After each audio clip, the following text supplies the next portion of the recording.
দর্শক, স্বাগত জানাচ্ছি বাণিজ্য প্রতিদিনের লাইভে। আপনাদের সাথে যুক্ত আছে আমি শাহিনুল ইসলাম এবং এই মুহূর্তে কিন্তু আমরা অবস্থান করছি মেট্রো রেলের বাংলাদেশ সচিবালয় অংশে। এবং আপনারা কিন্তু জানেন যে গতকাল রাতে আসলে একটি অপ্রীতিকর ঘটনা ঘটে যায়, যেখানে কিন্তু আসলে মেট্রো রেল কর্তৃপক্ষের কয়েকজন স্টাফ এবং তাদের উপর কিন্তু আসলে যে এমআরটি পুলিশ বা মেট্রো রেল সংক্রান্ত যে পুলিশ বাহিনী বিশেষ নিয়োগ করা হয়েছে, সেই বিশেষ পুলিশ বাহিনীর কয়েকজন সদস্য কিন্তু তার উপর হামলা করে। এবং আমরা যতটুকু জানতে পেরেছি, ঘটনার সিসিটিভি ফুটেজও কিন্তু আসলে ইতিমধ্যে গণমাধ্যমে এবং বিভিন্ন মাধ্যমে প্রচার করা হয়েছে।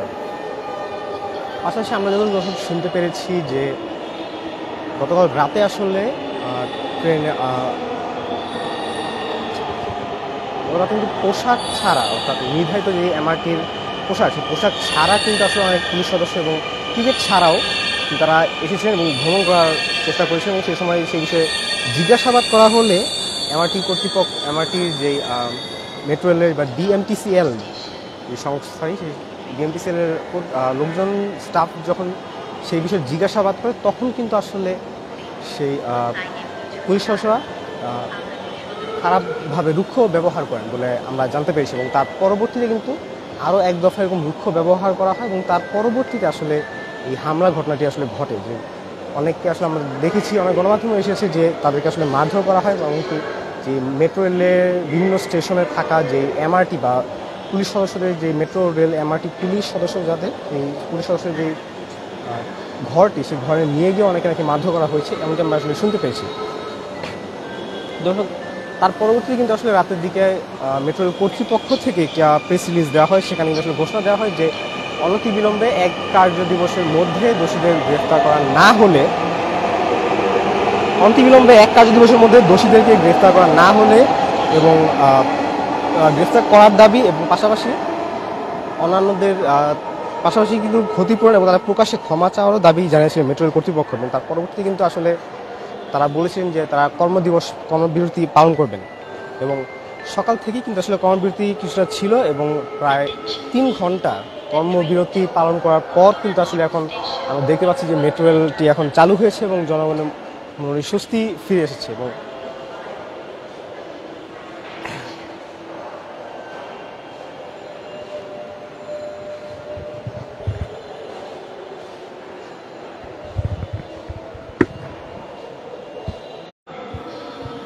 দর্শক, ঘটনাটি আসলে যখন ঘটে আনুমানিক বিকেল 5:15 সময় আমাদের প্রেস রিলিজের মাধ্যমে যা আমাদের জানানো হয়েছে, সেই বিষয়টি আমরা আপনার সামনে তুলে ধরছি। যে আনুমানিক ঘটনাটি শুরু হয় যে বিকেল 5:15 দিকে, যে সময় দুজন মহিলা কোনো প্রকার পরিচয়পত্র না দেখিয়েই সিভিল ড্রেসে বিনা টিকিটে মেট্রো রেলে ভ্রমণ করতে চান। এবং সে সময় ইএফও যে অফিস, সেই ইএফও অফিসের পাশে সুইং গেট ব্যবহার করে পেইড জোন থেকে তারা বের হওয়ার চেষ্টা করেন। এবং সে সময় ইউনিফর্ম না পরা এবং পরিচয় নিশ্চিত সম্ভব না হয় আসলে মেট্রো রেলের একজন দায়িত্বপ্রাপ্ত সিআরএ তার নিয়ম অনুযায়ী তাদেরকে জিজ্ঞাসাবাদ করেন যে আসলে কেন তারা সুইং গেট না হয়ে পেইড গেট ব্যতীত পিজি গেট থেকে সুইং গেট দিয়ে কেন বের হতে চাচ্ছিলেন। তখন আসলে পুলিশের কর্মকর্তারা আসলে উত্তেজিত হয়ে আসলে তর্কে লিপ্ত হয় এবং এক পর্যায়ে এমআরটি পুলিশের কন্ট্রোল রুমে তারা চলে যান। এবং তার পরবর্তীতে একইভাবে দুজন এপিবিএন সদস্য কিন্তু সুইং গেট ব্যবহার করে সুইং গেট না লাগিয়ে চলে যান। এবং সেই বিষয়ে তাদের কাছে কারণ জানতে চাইলে তারা পূর্বের ঘটনার জের ধরে তর্কে জড়িয়ে পড়েন। এবং কিছুক্ষণ পর পুলিশ কন্ট্রোল রুম থেকে আরও কয়েকজন পুলিশ এসে দায়িত্বে থাকা যে সিআরএ এবং ইএফও, তাদের সাথে তর্কে জড়িয়ে পড়েন। এবং ইএফও থেকে বের হওয়ার সময় কর্মরত সিআরএর কাঁধে বন্দুক দিয়ে আঘাতও করেন। এবং কর্মরত টিএমও এর শার্টের কলার ধরে জোরপূর্বক পুলিশ বক্সে নিয়ে তাদেরকে মারধর করে। এবং সেই বিষয়টি যখন উপস্থিত যাত্রীরা এবং সেই এমআরটি মেট্রো রেল কর্তৃপক্ষ, ডিএমটিসিএলের যে কর্তৃপক্ষ বা স্টাফরা ছিলেন, তারা যখন বুঝতে পারেন, তখন আসলে তাদেরকে নিয়ে তাৎক্ষণিকভাবে তাদেরকে সেখান থেকে সরিয়ে আনা হয়। এবং এর মধ্যে আসলে যেই সিআরএ ছিলেন, সেই সিআরএ কিন্তু তাৎক্ষণিক চিকিৎসা দেওয়ার জন্য ঢাকা মেডিকেল কলেজে আসলে ভর্তি করা হয়। এবং টিএমও, যাকে পুলিশ কন্ট্রোল রুমে নিয়ে হেনস্থা করা হয়, তাকে কিন্তু পরে তিনি বিবৃতি দেওয়ার পর বাসায় যাওয়ার পথে আসলে জ্ঞান হারিয়ে অসুস্থ হয়ে পড়েন। এই বিষয়টি কিন্তু আসলে তারা মেট্রো রেল কর্তৃপক্ষ কিন্তু আমাদেরকে তাদের প্রেস রিলিজের মাধ্যমে আমাদেরকে জানিয়েছেন। এবং এই বিষয়টিকে নিয়ে তারা কিন্তু আসলে কয়েকটি দাবি দিয়েছিলেন, যে দাবিগুলো আমরা একটু পড়ে শোনাচ্ছি আপনাদেরকে। যে প্রথম প্রথম মূল দাবি যেটা ছিল সেটা হচ্ছে আগামী ১ কর্মদিবস অর্থাৎ ১ দিনের মধ্যেই যেই ঘটনার মূল হোতা সেই পুলিশ সদস্য এসআই মাসুদকে স্থায়ীভাবে বরখাস্ত করতে হবে এবং সেই ঘটনার সাথে যারা জড়িত পুলিশ সদস্য ছিলেন, যে কনস্টেবলরা ছিলেন বা ইন্সপেক্টর ছিলেন, তাকে শাস্তি প্রদান করতে হবে এবং তাদের সকলকেই প্রকাশ্যে ক্ষমা চাইতে হবে। এই বিষয়টি তারা আসলে প্রথম বা প্রধান হিসেবে রেখেছেন এবং তার পাশাপাশি আরও কিছু দাবি দেওয়া তাদের যুক্ত ছিল, যেমন মেট্রো রেলে মেট্রো স্টাফ ও যাত্রীদের নিরাপত্তার জন্য নিজস্ব সশস্ত্র বাহিনী গড়ে তুলতে হবে। এখন কিন্তু যে এমআরটি পুলিশ রয়েছে তা কিন্তু আসলে পুলিশের একটি বিশেষায়িত সংস্থা যা মেট্রো রেলের মধ্যেই কাজ করে এবং যে কারণে কিন্তু আসলে মেট্রো রেল কর্তৃপক্ষের অধীন তারা আসলে না, তারা বরং পুলিশ বাহিনীর অধীন বলে আমরা আসলে জানতে পেরেছি। এবং যে কারণে কিন্তু আসলে মেট্রো কর্তৃপক্ষরা চাচ্ছেন যে মেট্রোর জন্য স্পেসিফিক্যালি আলাদা একটি বাহিনী তাদের জন্য করা হোক।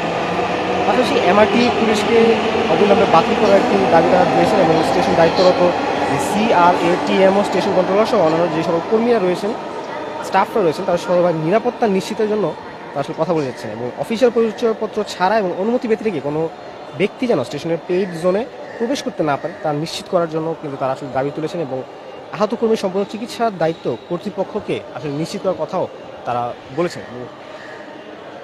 সবশেষ তারা যে বিষয় জানিয়েছিলেন যে তারা আসলে কার্যবিরতির যে বিষয়টি সেটা হচ্ছে যে তাদের এই 6টি দাবি পূরণ না হওয়া পর্যন্ত কিন্তু আসলে তারা মেট্রো রেলের সকল স্টাফ কর্মবিরতি পালনের ঘোষণা দিয়েছিলেন এবং দাবি না মানা হলে কিন্তু তারা আরও কঠোর কর্মসূচি পালনের ঘোষণা দিয়েছিলেন।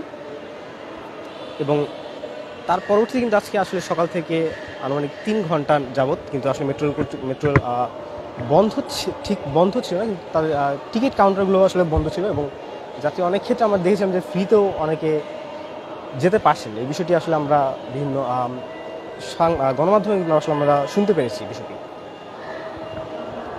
এবং